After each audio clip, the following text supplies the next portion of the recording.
بسم اللہ الرحمن الرحیم الحمد للہ رب العالمین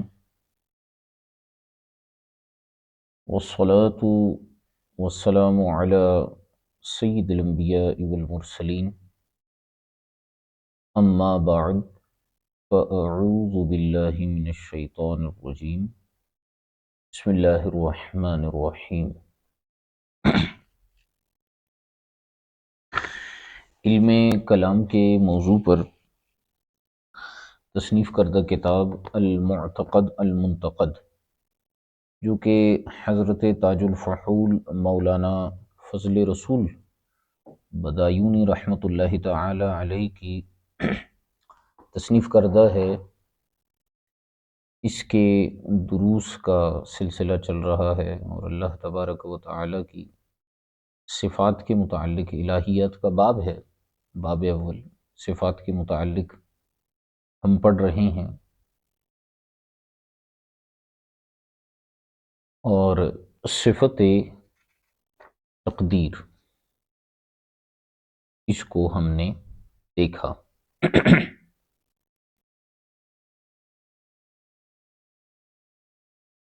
فرماتے ہیں المبحث فی التقدیر، تقدیر کے حوالے سے بحث۔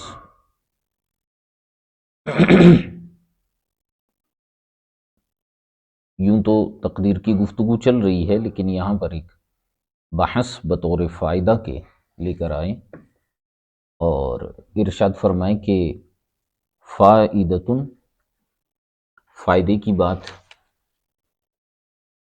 وہ یہ ہے کہ وَلِلتَّقْدِيرِ أَرْبَعَةُ أَقْسَامٍ، تقدیر پر ہم بحث کر رہے تھے تو کوئی یہ نہ سمجھے کہ تقدیر کی ایک ہی قسم ہے، تقدیر کی 4 اقسام ہیں، ٹھیک ہے۔ فرماتے ہیں کہ الاول فی العلم، پہلی جو تقدیر ہے وہ علم الہی میں ہے، جسے ہم تقدیر فی العلم کہتے ہیں۔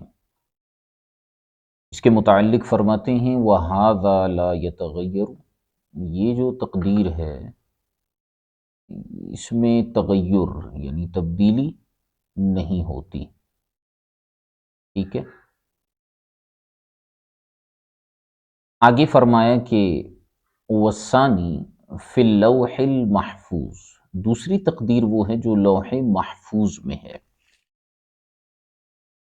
وَهُوَ يُمْكِنُ تَغَيُّرُهُ، اس کا تبدیل ہونا، بدلنا یہ ممکن ہے۔ تیسری جو تقدیر ہے الثانی فی الرحم یا فی الرحم،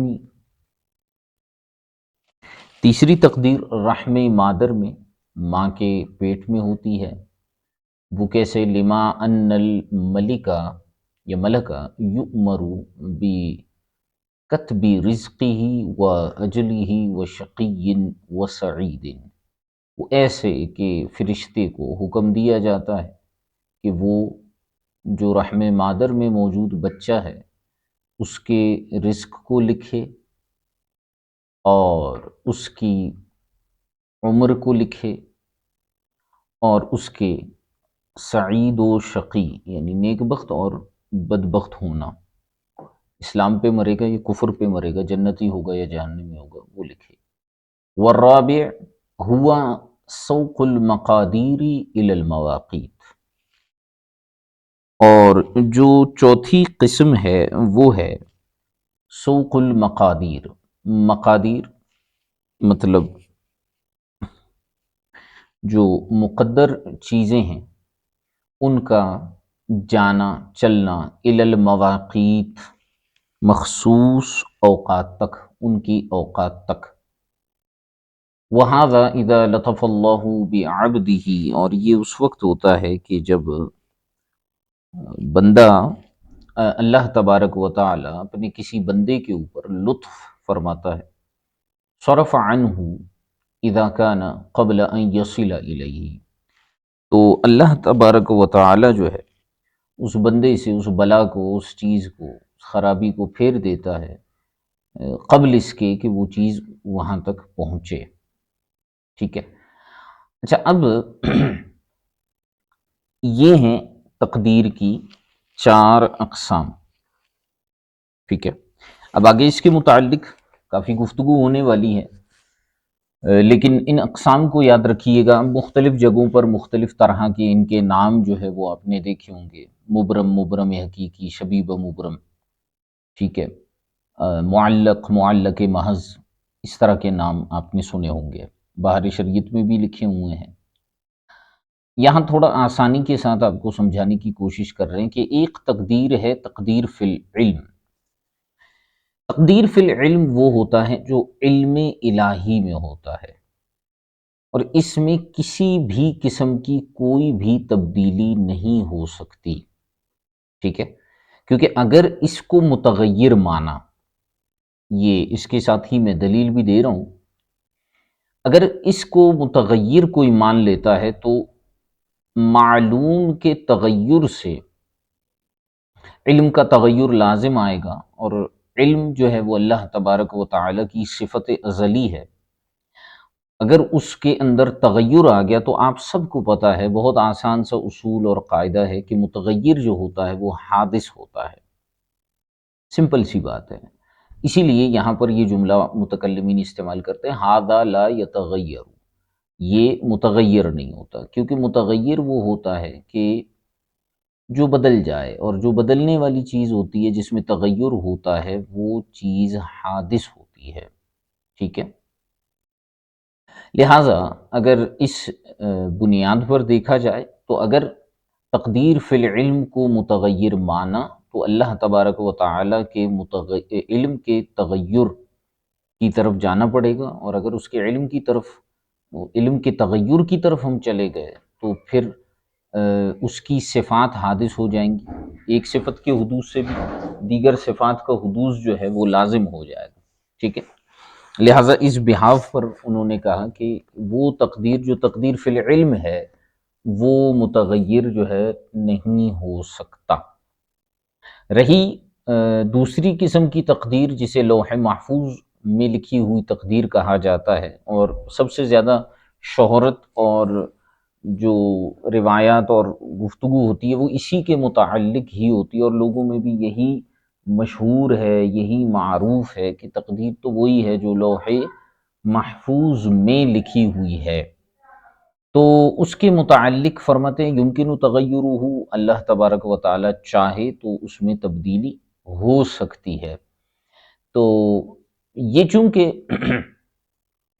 اس کا تعلق جو ہے وہ قدیم سے نہیں ہے، بئی معنی کہ لوح محفوظ یہ مخلوق ہے، اللہ تبارک و تعالی نے اسے پیدا فرمایا ہے تو یہ حادث ہے، اور اس میں جو کچھ لکھا ہوا ہے وہ بھی حادث ہے، تو اس کے تغیر سے علم الہی یا تقدیر کا متغیر ہونا اور حوادثات کی طرف جانا یہ لازم نہیں ہوتا۔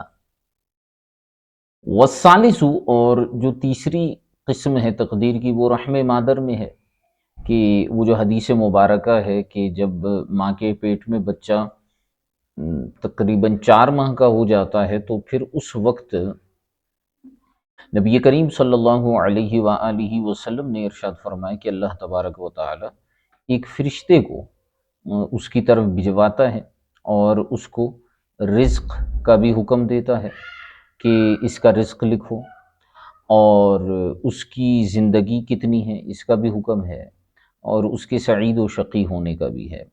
اور چوتھی قسم ہے سوق المقادیر الی المواقیت، کے جو تقدیریں ہوتی ہیں وہ اپنے مقرر کردہ وقت پر جا کر پہنچ جاتی ہیں۔ تو ھذا اذا لطف اللہ بعبدہ، کہ جب اللہ تبارک و تعالی اپنے کسی بندے پر لطف فرماتا ہے تو وہاں تک پہنچنے سے پہلے اسے اس سے پھیر دیتا ہے۔ ٹھیک ہو گیا، یہ تقدیر کی قسمیں بیان کی۔ قضا، اللہ تبارک و تعالی کا جو فیصلہ ہے، اب قضاء و قدر تقریباً ایک ساتھ ہی استعمال ہوتا ہے، لیکن تھوڑا سا اس میں فرق ہے۔ قضاء جو اس کا فیصلہ ہے اعلیٰ ضربین، یہ دو قسموں پر ہے، مبرم و معلق۔ ایک ہے جسے ہم مبرم کہتے ہیں، اور دوسرا جو ہے وہ ہے معلق۔ اللہ تبارک و تعالیٰ کے فیصلے دو طرح کے ہیں۔ اب دیکھیے یہ تقدیر اور قضا میں، جیسے میں نے کہا کہ معمولی سا فرق ہے، اس کو سمجھنے کی ضرورت ہے اور اس کو ایک ساتھ بیان کیا جاتا ہے۔ تقدیر یہ ہے کہ جو علم الہی میں ہے، کوئی ایسا کرے گا، کوئی ایسا کرے گا، کوئی یوں ہوگا، کوئی یوں ہوگا، ٹھیک ہے۔ لوح محفوظ میں ہے کہ فلاں شخص نے ایسا کرنا ہے، فلاں شخص نے ایسا کرنا ہے۔ رحم مادر میں ہے، اس کو اتنا رزق ملے گا، اتنی عمر ملے گی، سعید ہوگا، شقی ہوگا۔ اسی طرح سوق مقادیر الی المواقیت ہے۔ اور جو قضا ہے یعنی فیصلہ ہے، وہ دو طرح کے ہیں۔ ایک ہے جسے ہم کہتے ہیں مبرم، اور دوسرا جو ہے وہ کہلاتا ہے معلق، ٹھیک ہے۔ ایک مبرم ہے اور ایک ہے معلق۔ فالاول لا یتغیر، یہ جو مبرم ہے اس میں تغیر نہیں ہوتا، اس میں تبدیلی جو ہے وہ نہیں ہوتی، ٹھیک ہے، یہ تغیر سے جو ہے وہ پاک ہے، ٹھیک ہو گیا۔ وثانی، اور جو معلق ہے، میں اس کی وضاحت کروں گا۔ جو معلق ہے اس کے بارے میں ارشاد فرمائے کہ جو معلق ہوتا ہے وہ یمکن تغیرہ، اس کا بدلنا، تغیر آنا اس کے اندر، یہ ممکن ہے، ٹھیک ہے۔ اچھا، معلق کا کیا مطلب ہوتا ہے؟ تعلیق سے نکلا ہے، کسی چیز کو معلق کر دینا، کسی چیز پر موقوف کر دینا، لٹکا دینا، ٹھیک ہے۔ یہ آپ کو پتہ ہوگا، علق یعلق تعلیقا فہو معلق، کسی چیز کو لٹکا دینا، کسی چیز کو کسی چیز پر موقوف کر دینا، ٹھیک ہے۔ تو یہ جو معلق ہوتا ہے اس کے اندر تبدیلی ہو سکتی ہے، ٹھیک ہے، اس کے اندر تبدیلی ہو سکتی ہے۔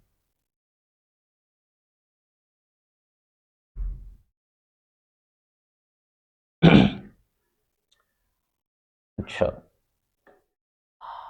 وَمِنْهُ مَا عَنَاهُ سُلطان العارفین سیدی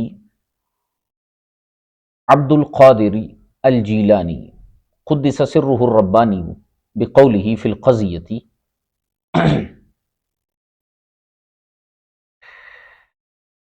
انما الرجل من یتعرض للقضاء فیردہ۔ اب یہ بہت ایک اہم بحث یہاں پر شروع ہونے والی ہے، اور وہ کیا ہے؟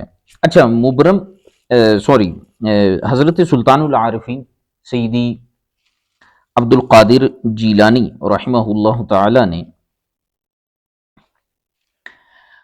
ما عناہ، جو انہوں نے اپنے قول سے مراد لیا، عناہ بقولہ، جو انہوں نے اپنے قول سے مراد لیا، فی القضیۃ، اس قضیے میں یعنی اس جملے میں، کہ انما الرجل، مرد تو وہ ہوتا ہے، من یتعرض للقضاء، کہ جو قضا کے پیچھے پڑ جائے، تعارض کرے قضا کے، فیردہ، اور اسے پھیر دے، اور اسے پھیر دے۔ اب یہ بہت ایک اہم بحث ہے۔ اس طرح کے اور بھی آپ کو اقوال سیدی شیخ عبد القادر جیلانی رحمہ اللہ تعالی کے متعلق ملیں گی۔ حضرت شیخ عبد القادر جیلانی رحمۃ اللہ تعالی علیہ نے ارشاد فرمایا ہے کہ میں تو اس قضا کو بھی پھیر دیتا ہوں جو مبرم ہو جاتا ہے، ٹھیک ہے، کہ میں ایسی قضا کو بھی پھیر دیتا ہوں جو مبرم ہو جاتا ہے۔ اور اسی طرح آپ رحمۃ اللہ تعالی علیہ فرما رہے ہیں کہ بھئی مرد تو وہ ہے، یعنی اللہ تبارک و تعالیٰ کا نیک بندہ جسے اللہ تبارک و تعالی نے اس قدر تصرفات عطا فرمائے ہیں، وہ تو وہ ہے کہ جسے جب اس کے سامنے تقدیر آتی ہے تو وہ تقدیر کو جو ہے وہ پھیرنے کی طاقت اور صلاحیت رکھتا ہے، یعنی وہ اتنا اللہ تبارک و تعالی کی بارگاہ میں مقبول ہوتا ہے۔ ٹھیک ہے، اچھا، اب یہ جو سلطان العارفین سیدی عبد القادر جیلانی رحمۃ اللہ تعالی علیہ نے یہ جو فرمایا ہے یہ فتوح الغیب شریف میں یہ موجود ہے آپ کا یہ قول، فرماتے ہیں کہ یہ مراد اس سے مصنف فرماتے ہیں یہ کون سی قسم ہے، مبرم ہے یا معلق ہے؟ تو آپ نے یہ جو فرمایا نا وَمِنْهُ مَا عَنَاهُ، یہ جو ضمیر لوٹ رہی ہے عناہو کی، یہ ثانی کی طرف لوٹ رہی ہے، یعنی معلق کی طرف لوٹ رہی ہے۔ ٹھیک ہے، اب جو لوگ یہ اعتراض کرتے ہیں، جیسے میں نے آپ کو وہ روایت سنائی کہ جی غوث پاک نے فرمایا کہ میں تقدیر کے مبرم ہونے کو بھی جو ہے وہ بدل دیتا ہوں مبرم ہونے کے بعد، یا اس طرح کی یہ جو بات فرمائی انما الرجل من یتعرض للقضاء فیردہ، تو وہ لوگ جو کہتے ہیں کہ یہاں پہ تو غوث اعظم رضی اللہ تعالیٰ عنہ نے مبرم کے متعلق بات کی، تو ہم کہتے ہیں یہ مبرم کے متعلق نہیں ہے۔ ٹھیک ہے، یہ ہے معلق کے متعلق۔ اچھا، معلق کی دو قسمیں ہیں، بعض نے معلق کی دو قسمیں کی ہیں اور بعض نے مبرم کی دو قسمیں کی ہیں، لیکن بات وہی ہے، وہ یہ ہے کہ ایک ہوتا ہے مبرم حقیقی جس کے اندر تبدیلی قطعی طور پر بالکل بھی نہیں ہو سکتی، اور دوسری قسم ہے شبیہ بمبرم، وہ مبرم حقیقی نہیں ہوتا لیکن مبرم کی طرح لگتا ہے، اور دوسرا جو ہے بعض نے معلق کو کہا ہے، ایک معلق محض اور ایک فرمایا کہ شبیہ بمبرم، یعنی ایسا معلق جو مبرم کے مشابہ یعنی لگتا مبرم کی طرح ہے، تو غوث اعظم اس کے متعلق فرما رہے، ورنہ آپ کو اس چیز کا علم تھا جو مبرم حقیقی ہوتا ہے اس کے اندر تبدیلی نہیں ہو سکتی۔ پھر فرماتے ہیں اذ المعلق قد یغیرہ اللہ بلا واسطہ۔ اچھا، معلق پر میں بحث کر رہا تھا کہ معلق کہتے کس کو ہیں؟ معلق کہتے ہیں ایسی تقدیر کو، ایسے فیصلے کو، ایسے قضا کو کہ جس میں کوئی تعلیق مذکور کی گئی ہو۔ تعلیق سے مراد یہ ہے، جیسے کل کے سبق میں بھی میں یہ بات کر رہا تھا، مثال کے طور پر یہ کہا جاتا ہے کہ فلاں شخص نے اگر یوں کیا تو یوں ہوگا۔ فار ایگزامپل جو تقدیر ہے اس میں یوں ہوگا کہ اگر فلاں شخص نے صدقہ دیا، فلاں دن کو صدقہ دیا، تو اس کی عمر میں 1 سال کا اضافہ ہو جائے گا۔ ٹھیک ہے، اب یہ ہوتا ہے معلق کہ عمر میں 1 سال کا اضافہ ہو جانا، یہ معلق ہے صدقے پر۔ ٹھیک ہے، تو اگر وہ صدقہ دے دے گا تو اس کی عمر بڑھ جائے گی، اور اگر وہ صدقہ نہیں دے گا تو اس کی عمر نہیں بڑھے گی۔ اسی طرح کسی کی دعا سے اس کی عمر بڑھ جائے گی، اس کی عمر تو بھائی 50 سال ہے لیکن اگر کوئی اس کے لیے دعا کرے گا تو اس کی عمر 60 سال ہو جائے گی۔ ٹھیک ہے، تو مصنف فرماتے ہیں اذ المعلق قد یغیرہ اللہ بلا واسطہ، معلق تو ایسی چیز ہے کہ اسے اللہ تبارک و تعالیٰ کبھی کبھی بغیر کسی واسطے کے بدل دیتا ہے۔ ٹھیک ہے، فلا بدع ان یردہ بها اکراما لاولیائہ، تو اس میں کوئی مذائقہ نہیں ہے اور کوئی بدعت نہیں ہے، کوئی گمراہی نہیں ہے کہ اللہ تبارک و تعالی اپنے اولیاء کرام کا اکرام فرماتے ہوئے، اپنے اولیاء کرام کی عزت کو لوگوں کے سامنے ظاہر فرماتے ہوئے ان کی دعاؤں اور ان کے واسطے سے اس قضا کو یعنی معلق کو تبدیل فرما دے۔ ٹھیک ہے، وَمِنْهُ مَا قَالَ رسول اللہ صلی اللہ علیہ وآلہ وسلم، اور اسی میں سے یہ بھی ہے جو نبی پاک صاحب الاولاق صلی اللہ علیہ وآلہ وسلم نے ارشاد فرمایا۔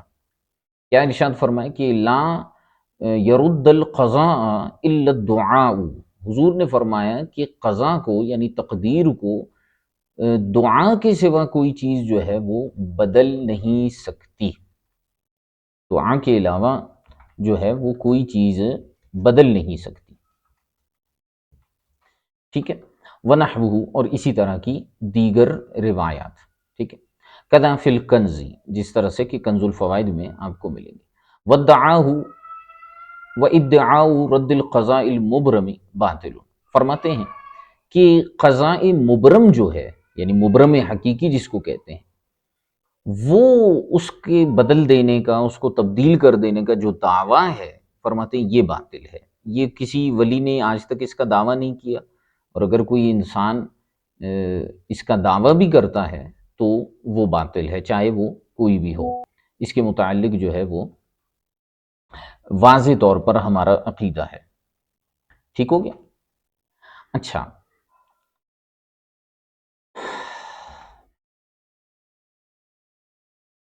آگے فرماتے ہیں اللہ تعالی خالق لافعال العباد، اللہ تبارک و تعالی اپنے بندوں کے افعال کا خالق ہے۔ یہ بھی ایک صفت بھی ہے، صفت کے حوالے سے بھی گفتگو ہے، اور دوسری یہ بات ہے کہ اس میں یہ چیز جاننا بہت ضروری ہے کہ جو معتزلہ اور دیگر جو فرق باطلہ ہیں وہ اس کے حوالے سے کافی جو ہے زیادہ بحث کرتے ہیں۔ بہت آسان سا ایک چیپٹر ہے، ایک سبق ہے، کوئی اتنا مشکل نہیں ہے کہ ہمیں یہ سمجھ میں نہیں آئے گا، بہت سمپل سا ہے یہ۔ وَمِنْهُ، اور وہ چیزیں جن کا جاننا جو ہے وہ ضروری ہے اللہ تبارک و تعالیٰ کے متعلق، وہ یہ ہے کہ انہ تعالی خالق لافعال العباد، کہ اللہ تبارک و تعالی جو ہے وہ اپنے بندوں کے افعال جو ہیں اس کا خالق ہے، وہ اپنے بندوں کے افعال کا خالق ہے۔ والعبد کاسب، اور بندہ جو ہے وہ کاسب ہے، یعنی ان افعال کو کمانے والا ہے، ان اعمال کو کمانے والا ہے۔ تو ایک ہوتا ہے خلق افعال، اور ایک ہوتا ہے کسب افعال۔ خالق اللہ ہے، کاسب بندہ ہے۔ ابھی اس پر ہمارے پاس جو ہے وہ کئی طرح کے دلائل موجود ہیں، جیسے اللہ تبارک و تعالی نے قرآن کریم میں ارشاد فرمایا خالق کل شیء، کہ اللہ تبارک و تعالی جو ہے وہ ہر چیز کا خالق ہے، اللہ تبارک و تعالی ہر چیز کا خالق ہے۔ اسی طرح فرمایا واللہ خلقکم، اللہ تبارک و تعالی نے تمہیں پیدا فرمایا، وما تعملون، اور جو کچھ تم کرتے ہو، ٹھیک ہے۔ اسی طرح اللہ تبارک و تعالی نے ارشاد فرمایا، اور مصنف رحمۃ اللہ تعالی علیہ فرماتے ہیں وَلَيْسَ لِكَسْبِ الْعَبْدِ تَأْثِيرٌ فِيهِ اسْتِقْلَالًا، یہاں سے تھوڑا سا عقلاً سمجھانے کی کوشش کر رہے ہیں کہ بندے کا جو کسب ہوتا ہے، کسب عبد جو ہوتا ہے، اس کی تاثیر فعل کے اندر بالاستقلال نہیں ہوتی، ٹھیک ہے۔ بندے کا جو اثر ہوتا ہے فعل کے اندر یہ بالاستقلال یعنی مستقل نہیں ہوتا۔ وَإِنْ أَثَّرَ تَبَعًا لِلْخَلْقِ، اگرچہ خلق کے لیے تبعاً وہ مؤثر ہوتا ہے، ٹھیک ہے۔ فَتَأْثِيرُهُ بِتَأْثِيرِهِ، تو بندے کی جو تاثیر ہے، جیسے ہم نے کہا کہ تبعاً ہے، تو اس کی جو تاثیر اس فعل میں پائی جاتی ہے جو ہمیں نظر آتی ہے، وہ اللہ تبارک و تعالی ہی کی تاثیر کے ذریعے ہے، یعنی اس نے فعل کو پیدا کیا اور بندے نے کسب کیا۔ اگر وہ فعل کو پیدا نہ فرماتا تو بندہ کسب کیسے کرتا، ٹھیک ہے۔ بل ہوا ایضاً کذالک، بلکہ یہ بھی اسی طرح ہے۔ فلا جبرا کما تقول الجبریت، فرماتے ہیں لہٰذا اس میں کوئی جبر نہیں ہے، کوئی زبردستی نہیں ہے جیسے جبریہ کہتے ہیں۔ ولا اختیار استقلالا کما زعمت المعتزلۃ، اور اس میں اختیار بھی نہیں ہے بالاستقلال کہ بندہ خود اپنے فعل کو تخلیق بھی کرے، اپنا فعل خود بنائے، ایسا بھی نہیں ہے جیسے کہ معتزلہ اس کے حوالے سے گمان کرتے ہیں۔ تو جبر و قدر کے درمیان، جبر و اعتزال کے درمیان، کہ بندے کو ایک نوعی اختیار ہے فعل کرنے سے پہلے پہلے، اب کوئی سا بھی فعل ہو، اس بات کو سمجھیے گا، ان جملوں کو غور سے سنیے گا۔ فعل کوئی سا بھی ہو، اس فعل کے کرنے سے پہلے اللہ تبارک و تعالی اس فعل کی تخلیق فرماتا ہے، وہ فعل پیدا ہو جاتا ہے اور بندہ اس پر قادر ہو جاتا ہے اور پھر بندہ اس کا کسب کر لیتا ہے۔ اب جو مین مسئلہ ہے معتزلہ کا، وہ آتا ہے افعال مذمومہ کے اندر۔ وہ افعال کی جو مذموم ہیں، جیسے چوری، زنا، ڈاکہ ڈالنا، جھوٹ بولنا، یہ جو افعال ہیں، یہ ایسے افعال ہیں کہ معتزلہ کہتے ہیں کہ اگر آپ نے بندے کو خالق نہیں مانا، اللہ تبارک و تعالیٰ کو ان افعال کا خالق مانا، تو پھر ایسی کنڈیشن میں اور ایسی صورتحال میں معاملہ یہ ہے کہ اللہ تبارک و تعالیٰ کی طرف مذموم چیزوں کی تخلیق کی نسبت ہو جاتی ہے۔ تو ہم نے کہا کہ ادبن تو ہم نہیں کہتے کہ اللہ تبارک و تعالیٰ نے اس چیز کو پیدا فرمایا ہے، جھوٹ کو، کذب کو فلاں بندے کے لیے، لیکن در حقیقت تو وہی اس کا خالق ہے، ٹھیک ہے۔ اور خلقی مذموم مذموم نہیں ہوتا، اس قاعدے کو یاد رکھیں۔ خلقی مذموم جو ہے وہ مذموم نہیں ہوتا، بلکہ کسب مذموم جو ہے وہ مذموم ہوتا ہے۔ کیوں؟ کیونکہ ایک تو ہمارے پاس ساری آیات موجود ہیں، خالق کل شیء، واللہ خلقکم وما تعملون، اللہ نے ہر چیز کو پیدا کیا، آپ ان چیزوں سے یہ چیزیں کیسے خارج کریں گے؟ شے سے، ٹھیک ہے، افعال شے کے اندر داخل ہیں۔ اور اسی طرح جو ہے یہ تو آیت بہت واضح ہے کہ اللہ نے تمہیں پیدا کیا اور جو تم کرتے ہو اسے بھی پیدا کیا، یہ تو انتہائی واضح آیت مبارکہ ہے۔ تو لہٰذا اس حوالے سے کوئی بھی جو ہے وہ مسئلہ نہیں ہونا چاہیے، ٹھیک ہے۔ والمحققون من اہل السنت قالوا، اہل سنہ میں سے جو محققین ہیں وہ فرماتے ہیں کہ الحق انہ لا یکفر المعتزلۃ بقولہم ان العبد خالق لافعالہ باختیارہ۔ بہت خوبصورت کلام ہے یہاں پر۔ محققین فرماتے ہیں اہل سنت میں سے کہ حق تو یہی ہے کہ معتزلہ کی تکفیر نہ کی جائے، معتزلہ کی تکفیر نہ کی جائے، ان کے اس قول کی بنیاد پر کہ جو وہ کہتے ہیں کہ بھئی بندہ جو ہے وہ اپنے اختیار سے اپنے افعال کا خالق ہے، اس پر ان کی تکفیر نہیں ہونی چاہیے۔ اور جنہوں نے ان کی اس بنیاد پر تکفیر کی ہے تو انہوں نے تھوڑی سی شدت اختیار کی ہے، شدت اختیار فرمائی ہے، ٹھیک ہے۔ تو فرماتے ہیں کہ لِأَنَّهُ لَيْسَ بِشِرْكٍ، کیونکہ یہ شرک کی تعریف میں، شرک کی کیٹیگری میں نہیں آتا، اس وجہ سے ہم انہیں کافر نہیں کہیں گے۔ کیوں؟ وجہ کیا ہے؟ یہ شرک میں کیوں نہیں آتا؟ بندے کو آپ نے اس کے افعال کا خالق قرار دیا۔ فرماتے ہیں اِذِ الشِّرْكُ إِنَّمَا هُوَ بِالْمُشَارَكَةِ فِي مَعْنَى الْأُلُوهِيَّةِ۔ شرک کس کو کہتے ہیں؟ غور سے سمجھیے گا، اور یہ تعریف آپ کو بہت کام آئے گی۔ فرمائیں کہ شرک وہ مشارکت فی معنی الالوہیت کو کہتے ہیں۔ الوہیت، الہ ہونے کا، معبود اور خدا ہونے کا جو معنی ہے، اس میں کسی کو شریک کر دینا۔ جیسے اللہ تبارک و تعالی معبود ہے، یعنی وہ اس کی ذات لائق عبادت ہے کہ اس کی عبادت کی جائے، ٹھیک ہے۔ تو اب کسی اور ذات کو لائق عبادت سمجھنا یہ شرک ہے، ٹھیک ہے۔ اب عبادت جس طرح سے اس کی جاتی ہے، عبادت کے جو انداز ہیں، اس کے لیے روزہ رکھا جاتا ہے، اس کے لیے قربانی کی جاتی ہے، اس کے لیے نماز پڑھی جاتی ہے۔ اب اگر اسی طرح سے کسی اور کے لیے روزہ رکھا جائے، کسی اور کے لیے قربانی کی جائے، کسی اور کے لیے جو ہے وہ نماز پڑھی جائے، کسی اور کو سجدہ کیا جائے، اور کیا کس معنی میں لیتے ہوئے؟ اس معنی میں لیتے ہوئے کہ جس طرح سے اللہ تبارک و تعالی الہ ہے، لائق عبادت ہے، اسی طرح سے یہ جو افعال میں کسی غیر اللہ کے لیے کر رہا ہوں اس کو لائق عبادت سمجھتے ہوئے کر رہا ہوں، تو یہ شرک ہو جائے گا، ٹھیک ہے۔ وَهُمْ لَا يَقُولُونَ بِكَذَا، اور معتزلہ نے جب یہ کہا کہ بندہ اپنے افعال کا خالق ہے اپنے اختیار سے، تو وہ یہ تو نہیں کہہ رہے ہیں کہ معنی الوہیت میں کسی چیز کی مشارکت بیان کر رہے ہیں۔ الا ان مشائخ ما وراء النہر بالغوا فی تضلیلہم حتی قالوا المجوس اصعد حالا منہم۔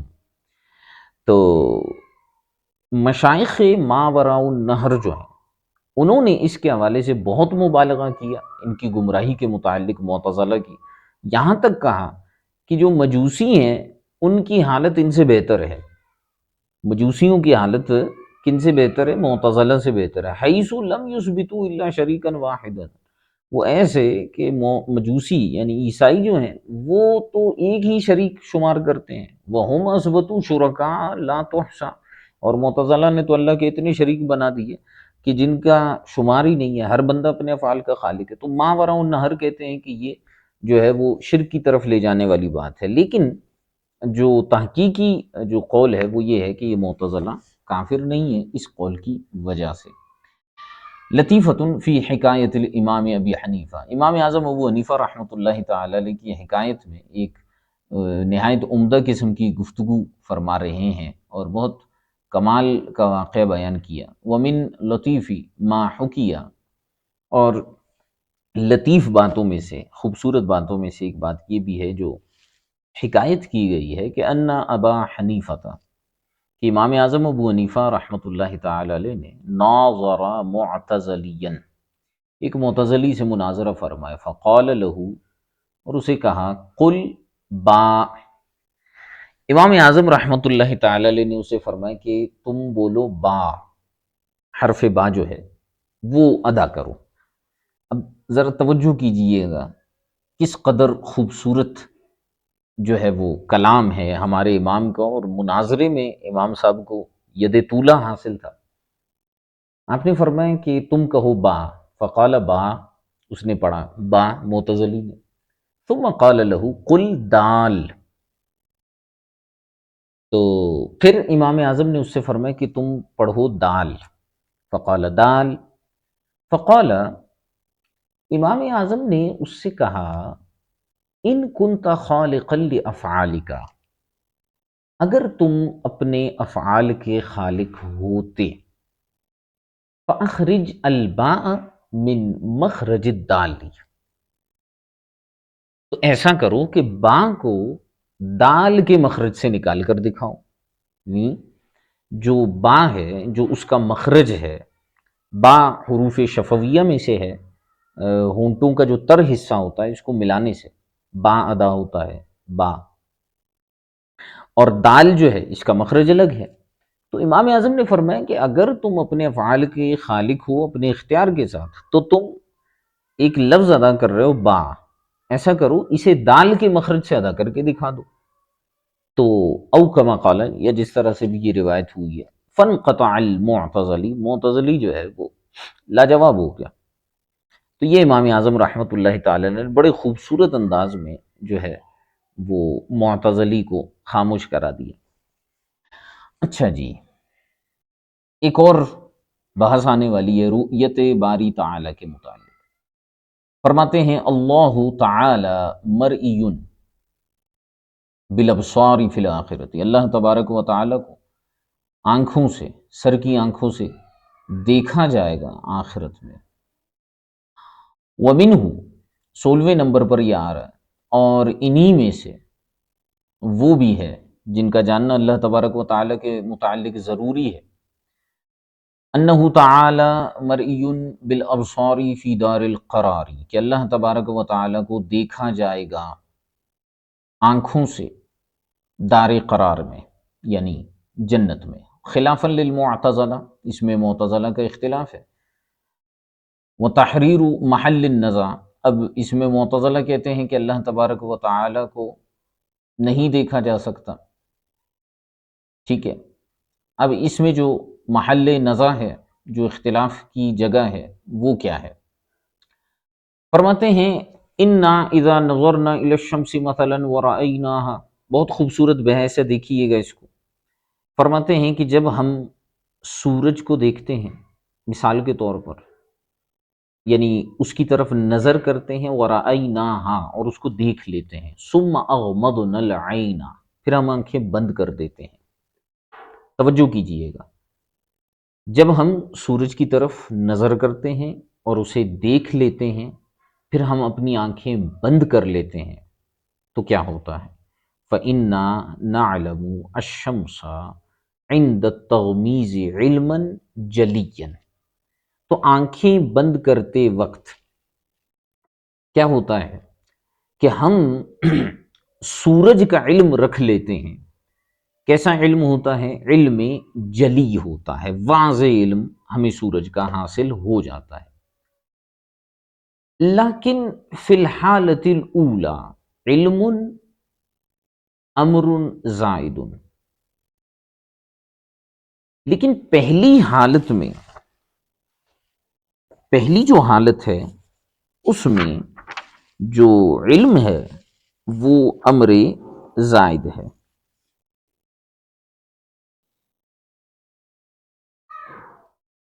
اچھا، یہ امر زائد جو ہے یہ اس کا اعراب غلط لگا ہوا ہے، ٹھیک ہے، اس کو تھوڑا سا چینج کر لیں، پھر ترجمہ بتاتا ہوں۔ اس کا اعراب ہے امر زائد، یہ امر موصوف، زائد صفت، موصوف صفت ہوگی، یہ علم کا مضاف الیہ ہے۔ لیکن فی حالت الاولی علم امر زائد، لیکن پہلی حالت میں، یا علم امر زائد کر دیں اس کو، پہلی حالت میں جو ہے وہ امر زائد کا علم ہوتا ہے، ٹھیک ہے۔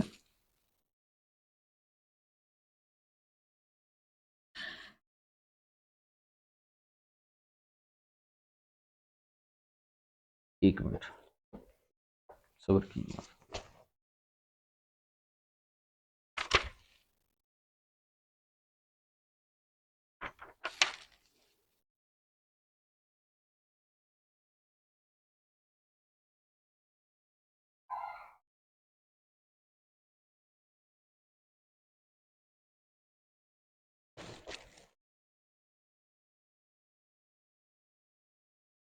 اچھا دیکھیں، فرماتے ہیں کہ فَإِنَّا نَعْلَمُ الشَّمْسَ عِنْدَ التَّغْمِيزِ عِلْمًا جَلِيًّا، جب ہم جو ہے وہ سورج کو دیکھتے ہیں آنکھیں بند کرتے ہوئے، تو اس وقت یعنی سورج کو دیکھنے کے بعد جب ہم اپنی آنکھیں بند کر لیتے ہیں تو پھر ہمیں علم جلی حاصل ہو جاتا ہے، ٹھیک ہے، علم جلی حاصل ہو جاتا ہے۔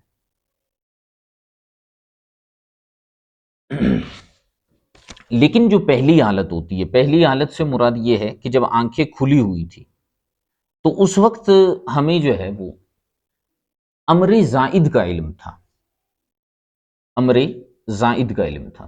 اس کی مزید میں وضاحت کروں گا۔ وَكَذَا إِذَا عَلِمْنَا شَيْئًا عِلْمًا تَامًّا جَلِيًّا ثُمَّ رَأَيْنَاهُ، اسی طرح جب ہم کسی چیز کو جان لیتے ہیں، اس طرح سے علم تامہ کے طور پر، علم تامہ جلیہ کے طور پر، کہ بالکل علم تام ہے، واضح ہے اس کے متعلق، پھر ہم اسے دیکھتے ہیں۔ فَإِنَّا نُدْرِكُ بِالْبَدَاهَةِ تَفْرِقَةً بَيْنَ الْحَالَتَيْنِ، تو اس وقت کیا ہوتا ہے، ہمیں ادراک ہوتا ہے بدیہی طور پر دونوں حالتوں کے درمیان فرق کا، ٹھیک ہے۔ اچھا، اس چیز کو تھوڑا سا سمجھنے کی کوشش کیجئے گا، وہ کیا ہے؟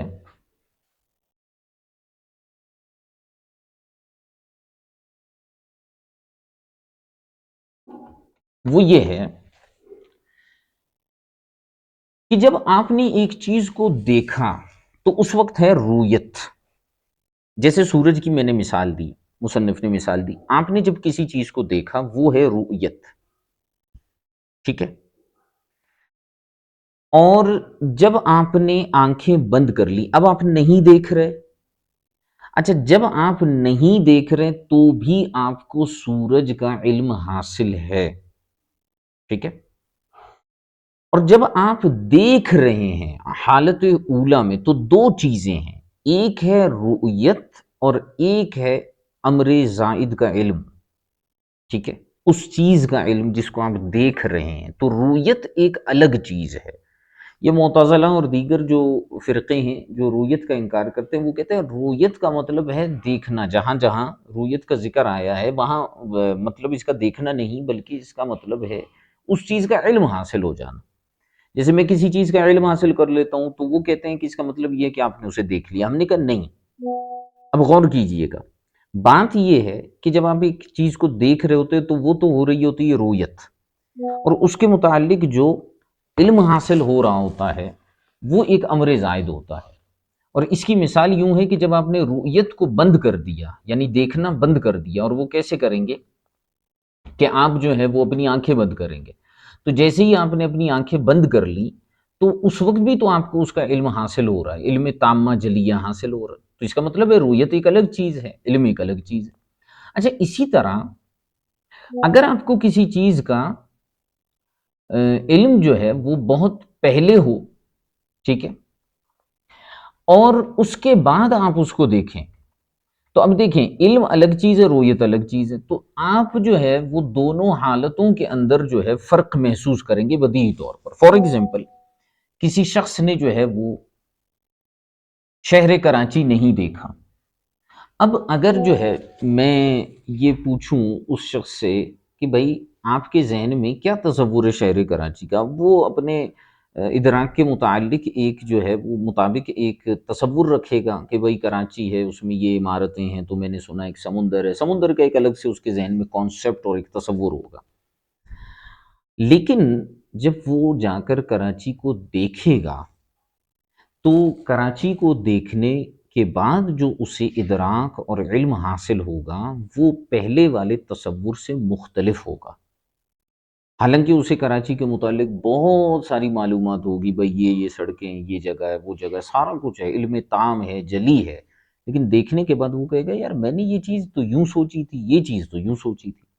تو فرماتے ہیں دیکھیں یہاں علم اور رویت دونوں میں فرق ہے، دونوں میں فرق ہے. اب یہ تو انہوں نے ایک فرق کو واضح کر دیا. اس کے بعد غور کیجئے گا، وَهَذَا الْإِدْرَاكُ الْمُشْتَمِلُ عَلَى الزِّيَادَةِ، اور یہی وہ ادراک ہے جو زیادتی پر مشتمل ہے، ایک اضافی چیز ہے. نُسَمِّيهِ الرُّؤْيَةَ، اسی کو ہم نے رویت کہا ہے.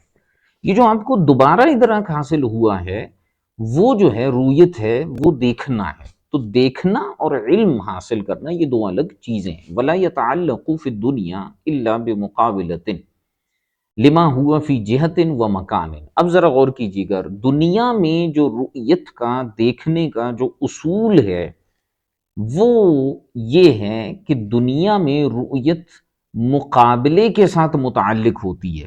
مقابلے کا مطلب یہ ہے کہ جو چیز آپ کے سامنے ہوتی ہے کسی جہت میں، کسی سمت میں یا کسی مکان میں، تو اس سے رؤیت متعلق ہو سکتی ہے.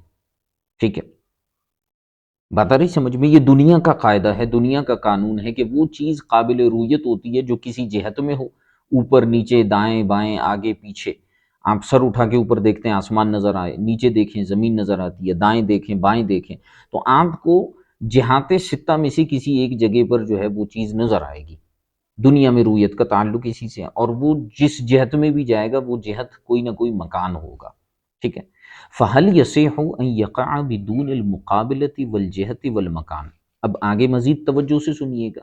سوال یہ پیدا ہوتا ہے کہ کیا رویت بغیر مقابلے، بغیر جہت اور بغیر مکان کے حاصل ہو؟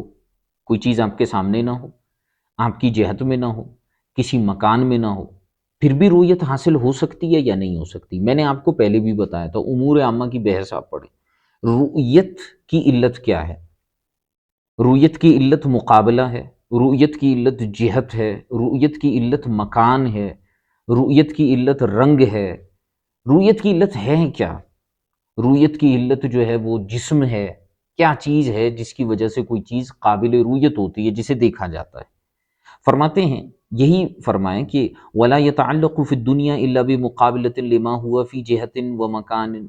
رؤیت جو ہے وہ دنیا میں مقابلے کے ساتھ ہی متعلق ہوتی ہے، یعنی جہت ہو یا مکان ہو.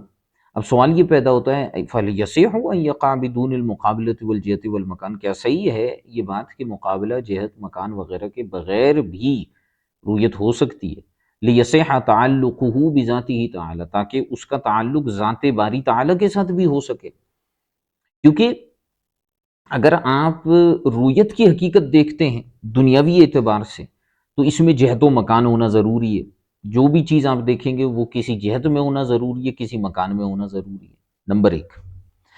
دوسری بات، اگر آپ ذات باری تعالیٰ کے لیے رویت کو ثابت کرتے ہیں تو پھر ذات باری تعالیٰ کے متعلق ہم یہ پڑھ چکے ہیں کہ ذات باری تعالیٰ نہ جہت کی محتاج ہے، نہ مکان کی محتاج ہے، نہ مقابلے کی محتاج ہے، جسم و جسمانیت سے وہ پاک ہے۔ تو یا تو آپ رؤیت کے تعلق میں تبدیلی کریں کہ رؤیت کا تعلق جہت اور مکان سے نہیں ہے، یا پھر آپ ذات باری تعالیٰ کے لیے معاذ اللہ جہت مکان جسم ثابت کریں، ٹھیک ہے؟ تو فرماتے ہیں کہ فَهَلْ يَصِحُ أَن يَقَعَ بِدُونِ الْمُقَابِلَةِ وَالْجِهَةِ وَالْمَكَانِ، اب ذات باری تعالیٰ کے لیے تو جسم جہت مکان ثابت نہیں کر سکتے، یہ بات تو انڈرسٹوڈ ہے۔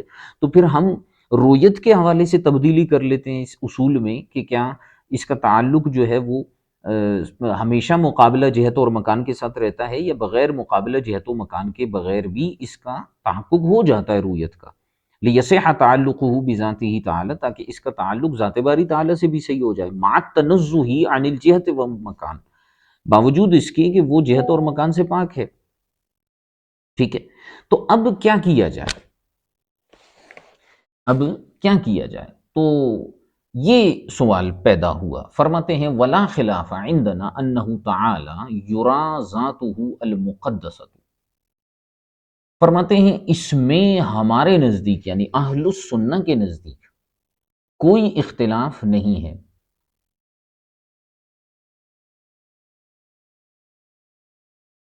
ہمارے یعنی اہل السنہ کے درمیان جو ہے وہ کوئی اختلاف نہیں ہے اس چیز میں کہ اللہ تبارک و تعالیٰ کو دیکھا جا سکتا ہے، اس کی ذات کو دیکھا جا سکتا ہے۔ وَأَنَّ رُؤْيَتَنَا لَهُ سُبْحَانَهُ وَتَعَالَى جَائِزَةٌ عَقْلًا فِي الدُّنْيَا وَالْآخِرَةِ، اور ہمارا اللہ تبارک و تعالیٰ کو دیکھنا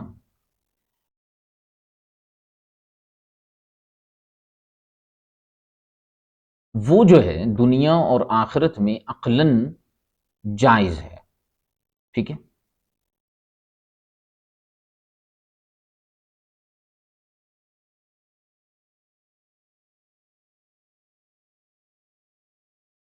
ٹھیک ہے، اچھا۔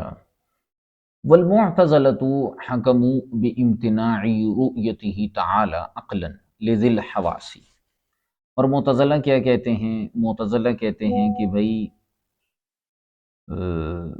یہ جو اللہ تبارک و تعالیٰ کی رؤیت ہے، اسے دیکھنا ہے، یہ ناممکن ہے، ممتنع ہے۔ کیسے؟ عقلاً، ذی الحواس کے لیے، وہ لوگ جو حس رکھتے ہیں، حواس رکھتے ہیں، ان کے لیے عقلاً رؤیت باری تعالیٰ ممتنع ہے۔ واختلفوا فی رؤیتہ لذاتہ، اور لذاتہ جو اس کی رؤیت ہے اس میں اختلاف کرتے ہیں۔ واتفقوا اہل السنت علی وقوعها فی الآخرۃ، ہاں معتزلہ آخرت میں جو اللہ تبارک و تعالیٰ کی رؤیت ہے اس کے متعلق اتفاق کرتے ہیں اہل سنت سے۔ واختلفوا فی وقوعها فی الدنیا، اور دنیا میں اس کے واقع ہونے کے متعلق اختلاف کرتے ہیں، ٹھیک ہے؟ اچھا اب ذرا سمجھیے گا بات کو، ایک ہے وقوع اور ایک ہے جواز، یہاں پر ہم اس بات کو ختم کریں گے۔ ایک وقوع ہے اور ایک جواز ہے۔ وقوع کا مطلب یہ ہوتا ہے کہ یہ چیز واقع بھی ہوئی ہے یا نہیں ہوئی، اور جواز کا مطلب یہ ہے کہ ممکن ہے، واقع ہو سکتی ہے۔ اہل سنہ کا موقف یہ ہے کہ اللہ تبارک و تعالی کی رؤیت جو ہے وہ دنیا اور آخرت میں عقلاً جائز ہے، عقلاً کیا ہے؟ ممکن ہے، ٹھیک ہے؟ یہ بہت اہم چیپٹر ہے، اللہ تبارک و تعالیٰ کو دیکھنا یہ عقلاً ممکن ہے۔ اس میں تھوڑی سی ایک اور چیز ایڈ کر دوں، دنیا اور آخرت میں عقلاً ممکن ہے، دنیا میں شرعاً ممتنع ہے۔ عقلاً ممکن ہے لیکن شرعاً ممتنع ہے، سوائے نبی کریم صلی اللہ علیہ وآلہ وسلم کے۔ حضور کے علاوہ کوئی دنیا میں جاگتی آنکھوں کے ساتھ اللہ تبارک و تعالیٰ کو نہیں دیکھ سکتا، ٹھیک ہو گیا؟ آخرت میں عقلاً بھی ممکن ہے اور شرعاً بھی ممکن ہے، ٹھیک ہے؟ اچھا، وقوع کی بات کریں تو وقوع جو اس کا ہے، جیسے میں نے آپ کو کہا کہ وقوع جو ہے اس کا، وہ دنیا میں کسی کے لیے ممکن نہیں ہے سوائے نبی کریم صلی اللہ علیہ وآلہ وسلم کے، اور آخرت میں اس کا وقوع ہوگا، ٹھیک ہے۔ معتزلہ کہتے ہیں کہ دنیا میں اللہ تبارک و تعالیٰ کا جو رویت ہے وہ ناممکن ہے، ممتنع ہے، ٹھیک ہے، اور وہ آخرت میں اس کے وقوع کے متعلق اتفاق کرتے ہیں، اور دنیا میں جو ہے وہ اس کے وقوع پر اختلاف کرتے ہیں ہم سے، ٹھیک ہے، سمپل سی بات ہے۔ اب آگے جو بحث آنے والی ہے وہ یہ ہے کہ کیا نبی پاک صاحب الاولاق صلی اللہ علیہ وآلہ وسلم نے اللہ تبارک و تعالیٰ کو جاگتے ہوئے دیکھا یا نہیں دیکھا؟ تو اس کے متعلق جو ہے وہ آگے یہ پوری بحث لے کر آ رہے ہیں، اور اس پر بہت خوبصورت کلام ہوگا کہ نبی کریم صلی اللہ علیہ وآلہ وسلم نے کیسے دیکھا، ٹھیک ہے، معراج کی رات اللہ تبارک و تعالیٰ کو۔ جمہور اہل السنہ کا جو موقف ہے وہ یہی ہے کہ حضور نے دیکھا ہے، ٹھیک ہے، اس پر پھر مختلف حوالے ہوں گے۔ تو آج اس کو ہم یہیں تک رکھ لیتے ہیں، انشاءاللہ الکریم باقی جو کلام ہوگا، گفتگو ہوگی، وہ ہم کل دیکھیں گے۔ اگر آج کے سبق کے متعلق کوئی سوال ہے تو ارشاد فرمائیے۔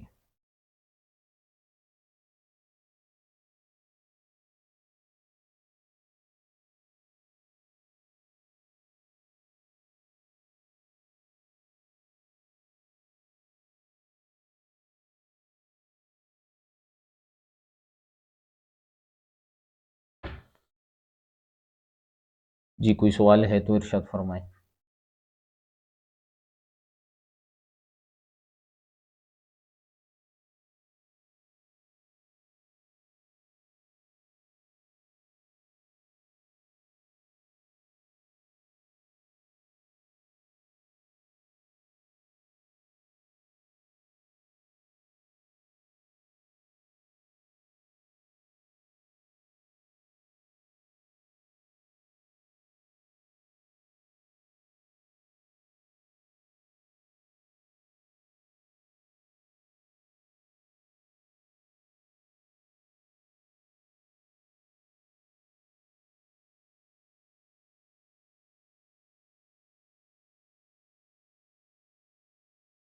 جی فرما رہے ہیں کہ جو تقدیر علم الہی ہے یا مبرم، اگر اللہ پاک خود چاہے کہ وہ بدلے تو کیا حکم ہے اس بارے میں؟ خدا کے بندے، میں نے اتنی لمبی تقریر کی ہے اس پر، کیسے یہ بدل سکتی ہے؟ اللہ تبارک و تعالیٰ کا علم تغیر سے پاک ہے۔ اب اس پر آپ کو مستقل امام اہل سنت کا ایک رسالہ دکھانا پڑے گا آپ کو، ٹھیک ہے، کہ اللہ تبارک و تعالیٰ کا علم تبدیل ہی نہیں ہو سکتا، اس میں تغیر ہی نہیں ہو سکتا، جو متغیر ہوتا ہے وہ حادث ہوتا ہے۔ العالم حادث، یہ آپ نے نہیں پڑھا؟ کیوں؟ اس سے پیچھے ہے نا، العالم متغیر وکل متغیر حادث۔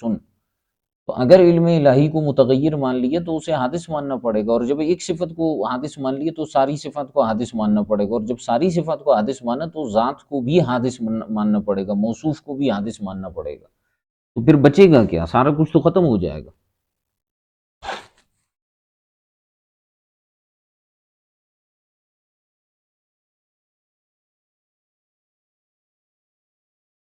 کیوں؟ کیونکہ جی وہ ان اللہ علی کل شیء قدیر، پھر تو آپ کو یہ ماننا پڑے گا۔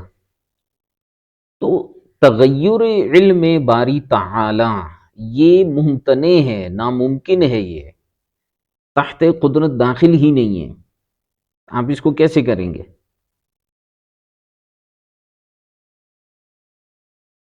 پھر آگے یہ سوال آیا جی، لیس الکسب لیس لکسب العبد تاثیرہ استقلالا، بھائی بندہ جو کسب کرتا ہے، کسی فعل کو کماتا ہے، اس میں بالاستقلال اس کی تاثیر نہیں ہوتی، اس کی تاثیر ہوتی ہے، وہ اس فعل کا فاعل ہوتا ہے، لیکن یعنی کاسب ہوتا ہے، لیکن اس کی جو تاثیر اس فعل میں پائی جاتی ہے، جیسے کوئی شخص جھوٹ بول رہا ہے تو جھوٹ بولنے میں اس کی بھی تو تاثیر ہے، وہ اس کا فاعل بن رہا ہے، لیکن بالاستقلال اس کی نہیں ہے، اس کی اس حد تک ہے کہ وہ اس کا کاسب ہے، اور خالق جو ہے اس کا اللہ تبارک و تعالی ہے۔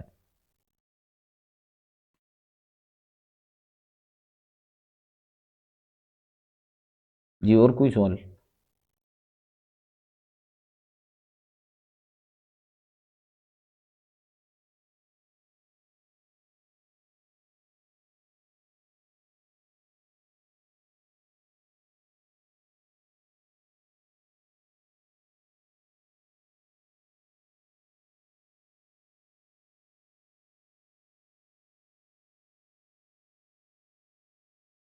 اور کوئی سوال نہیں ہے؟ بتائیں بتائیں، کوئی اور سوال وغیرہ ہو تو؟